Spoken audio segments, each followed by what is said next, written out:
Hi friends, and welcome to a rundown video on how to successfully duo farm Nok-Karosh. This video will provide a step guide on how to farm this rare 10-man outdoor boss with only 2 people. Nok-Karosh is one of the 7 rare spawn mounts that drop from Warlord's Adrenal. He is unique from the other bosses because he is the only boss in the game that drops 1 mount per group. So if you do it with 10 people, you've got 10% chance of getting the mount. If you do it with 2 people, it's half and half, or if you just do it twice, you both get a mount, so it's just a lot easier to do it that way. So where does this lovely boss spawn? He is in Frostfire Ridge, down near the southwest location, just southwest of Bladespire Fortress.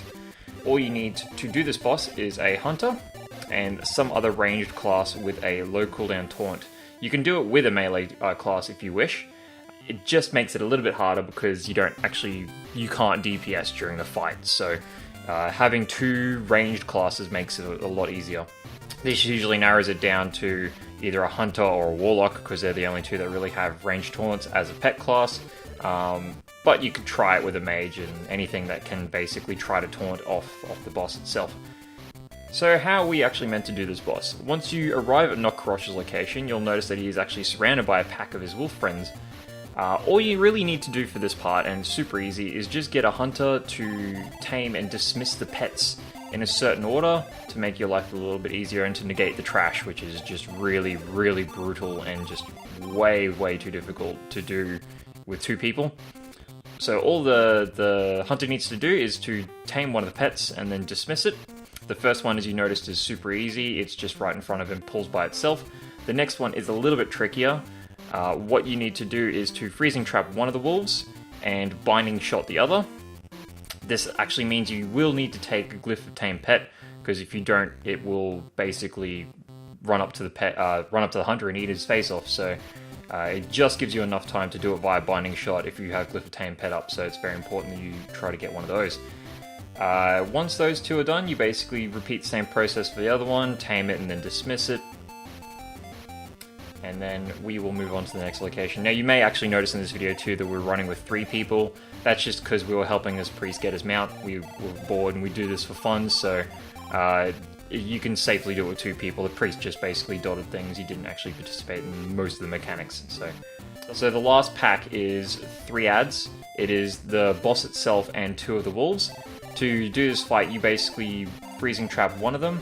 You have to time it with the hunter to pull Nok-Karosh as he's pulling the other pet, because if you pull the Nok-Karosh before you pull the pet, what will happen is that the pet will have aggro on the person kiting Nok-Karosh, and it will not be able to be tamed. So make sure the hunter pulls first, the other person pulls Nok-Karosh away long enough for basically the hunter to tame both of the pets.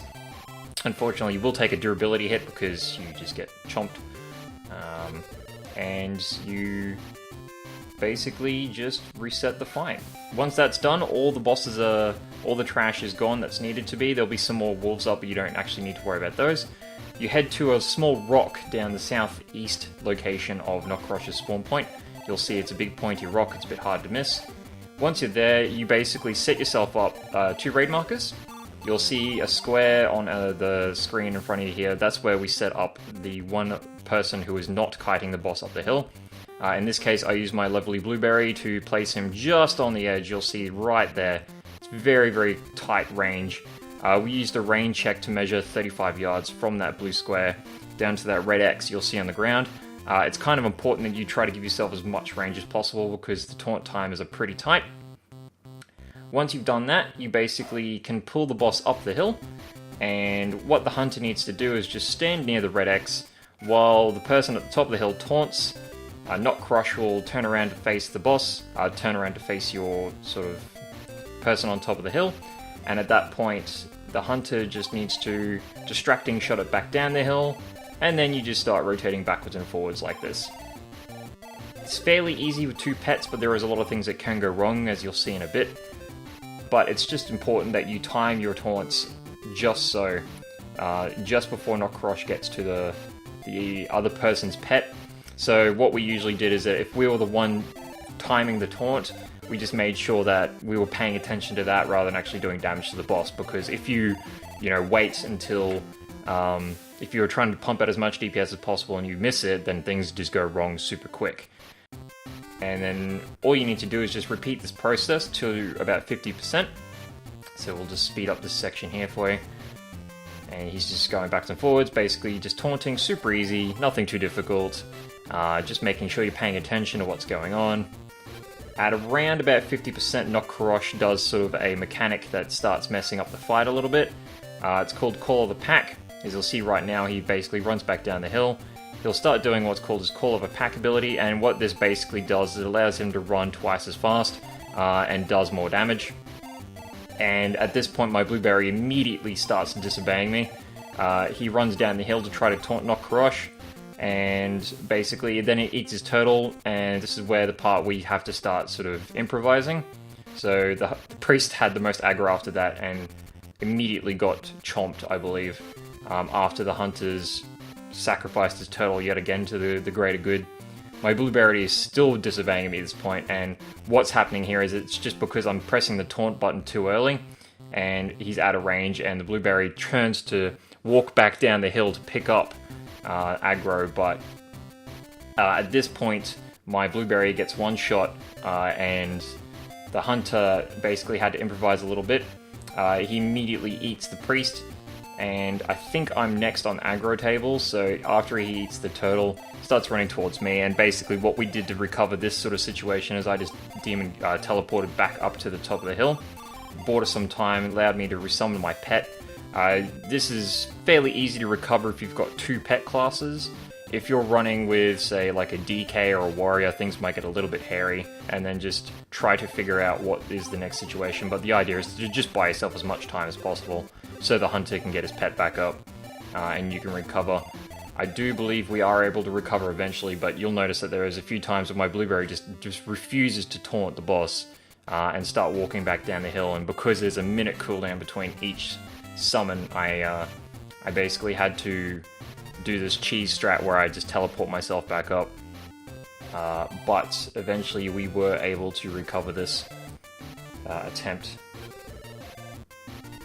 But the important thing to note is that, you know, don't panic if this happens. The Call of the Wolf is actually a pretty long cast time, so it actually gives you time to recalibrate and get yourself readjusted in the areas that you need to, and just restart the attempts. So the hunter's pet dies once again in this location. I think we're just about safe now, though. There we go, I think we've recovered at this point, and we just continue killing the boss as is.